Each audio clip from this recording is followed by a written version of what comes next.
Balance sheet of X Y and Z as at 31 March 2023 was. आपको पूरी balance sheet दे रखी है, profit sharing ratio भी है 3:2:1। जेड डाइड, तीनों पार्टनर में से जेड की डेथ हुई है, तो यहाँ हम जेड का ही कैपिटल अकाउंट बनाएंगे। देखो अब हम टॉपिक कवर करने जा रहे हैं कि जब एक पार्टनर की डेथ होती है तो उसको कुछ पैसा देना होता है हमने, और कुछ पैसा लेना भी होता है, तो उसके कैपिटल अकाउंट को बनाकर हम ये फाइंड आउट करने की कोशिश कर रहे हैं कि उसका कितना पैसा ड्यू है, हमने कितना लेना है या उसने कितना देना है हमें। अब ये बताओ, क्या तुम उसी पार्टनर को पैसा दे पाओगे? उसका अकाउंट क्लोज कैसे करोगे? आप वो पैसा दोगे उसके एग्जीक्यूटर को, ठीक है? तो हमने उसके एग्जीक्यूटर को कितना पैसा देना है, बेसिकली उस टॉपिक को हम यहाँ पर आप कवर करेंगे। तो इसमें इस वाले क्वेश्चन के अंदर ऑलमोस्ट सभी चीजें कवर हो जाएंगी, ठीक। तो नीचे पूछा तो आपसे इस क्वेश्चन में जनरल एंट्री है, बट पहले अकाउंट सीख लेते हैं अच्छे से। तो जनरल एंट्री तो वैसे भी आप बहुत टाइम से करते हुए आ रहे हैं, तो आपको ऐसी कोई दिक्कत होगी नहीं, ठीक है। तो सबसे पहला काम क्या होता है, पहले मुझे ये बताइए, जब भी आप कैपिटल अकाउंट बनाते हैं तो बैलेंस, तो आप यहाँ पे लिखेंगे बाय बैलेंस रीड। कितना है जेड का बैलेंस? देखो 12,000, ठीक है। उसके बाद हमेशा से जो आप करते आए हो स्टार्टिंग से, कि पहले जब भी हम कैपिटल अकाउंट बनाते हैं तो हम बैलेंस शीट को ही कंसिडर करते हैं, उसकी सारी चीजों को खत्म करना है। तो बताओ कोई बांटने वाली चीज है क्या?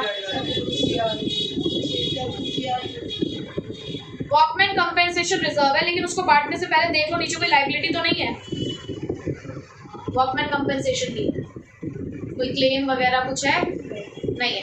तो पूरा वॉकमैन कंपेंसेशन बांट देते हैं, मतलब उसका शेयर निकाल लेते हैं। वॉकमैन कंपेंसेशन रिजर्व 6000 इंटू उसका शेयर कितना है फॉर्म में जेड का 1/6, तो ये कितना हो गया 1000, ठीक है। उसके बाद जनरल रिजर्व बांटना है, कितना है इंटू ये भी हो गया 1000, मेरी 3 0 एक साथ चलती है, पता है ना। उसके बाद एसेट साइड में है क्या कुछ बांटने के लिए? क्या है? एडवर्टाइजमेंट सस्पेंस इधर आ जाएगा क्योंकि लॉस है हमारे लिए।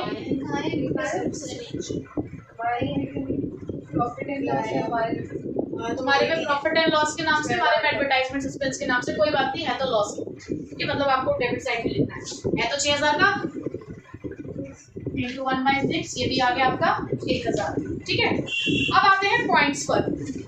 नंबर ए है goodwill is to be calculated on the basis of 3 years purchase of 5 years average profit. पिछले 5 साल का आपको प्रॉफिट लेना है और एवरेज निकालना है, तो ठीक है निकाल लेते हैं हम यहाँ वर्किंग नोट के अंदर। देखो भाई एवरेज प्रॉफिट के लिए एक है हमारे पास कितना 24,000, 16,000, 20,000, 10,000 और 5,000 डिवाइडेड बाय 5, कितना आ रहा है टोटल 30, 40, 50, 60, 70, 75।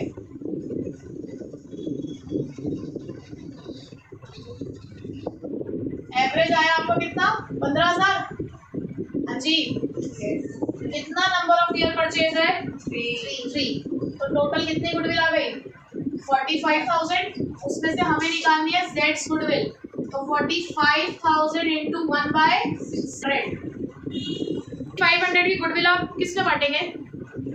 गेनिंग पार्टनर्स में। तो गेनिंग पार्टनर के नाम क्या है एक्स एंड वाई, तो by X capital account and by Y's capital account, ठीक है।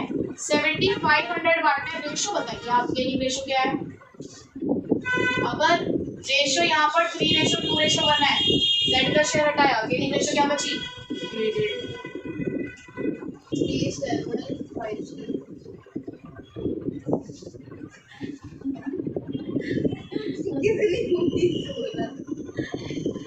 ठीक है, तो 4500 और 3000।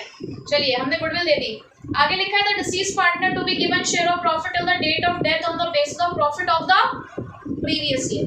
पिछले साल के प्रॉफिट के बेसिस पे देना। आप देखिए जरा पिछले साल का प्रॉफिट है कितना, पिछला साल अभी बैलेंस शीट है 2023 की, तो 24,000 का प्रॉफिट दे रखा है। देखो क्या बाय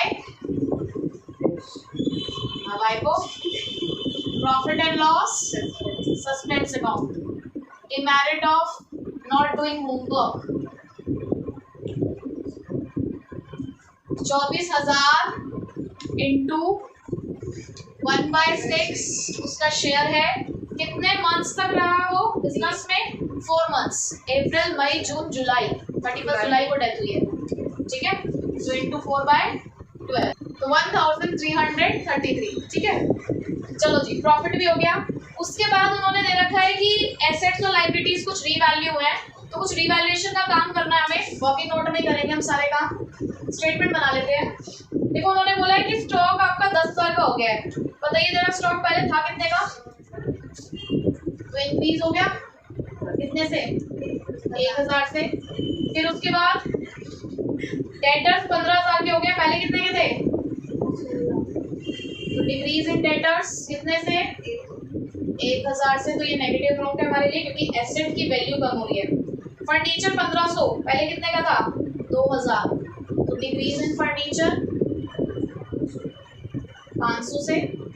फिर उसके बाद दे रखा है आपको प्लांट एंड मशीनरी 5,000, पहले कितने के थे? 6,500, तो decrease in plant and machinery कितने से? 1,500 से। उसके बाद बिल्डिंग 35,000 की हो गई है, पहले कितने की थी देखो? 30,000 की, तो बढ़ गई 5,000 से। कितने से बढ़ी है? 5,000 से, ठीक है। उसके बाद है अ bill receivable for 600 was found worthless. क्या मतलब इसका? 600 रुपए का बिल था जो हमारे पास आना था पैसा, वर्थलेस, अब पैसे नहीं मिलने वाले, ठीक है। तो डिक्रीज इन बिल रिसीवेबल कितने से? 600 का है ना, हमारे में 600 का है, ठीक है। तो चलिए देखते हैं जरा, ऊपर का टोटल है 6,000 और नीचे का टोटल है आपका 1 2 3 3,600। 6,000 में से 3,600 का कितने बचे? क्या क्या? 2,400। क्या क्या? तो 2,004 का आपको 2,400 का क्या आया? ये प्रॉफिट ऑन रिवैल्यूएशन, ठीक। किस साइड दोगे? Credit side. By revaluation account 2400 into इसका शेयर कितना है?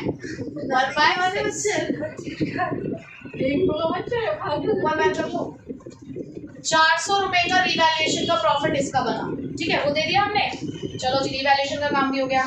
अब उन्होंने बोला है a sum of ₹12,233 was paid immediately to the executor. किसको पैसा देना है? जेड के एग्जीक्यूटर को। अकाउंट कौन सा बन रहा है? मतलब है क्या? अभी को मतलब अभी फिलहाल हम लोग निकालेंगे अमाउंट, ठीक है।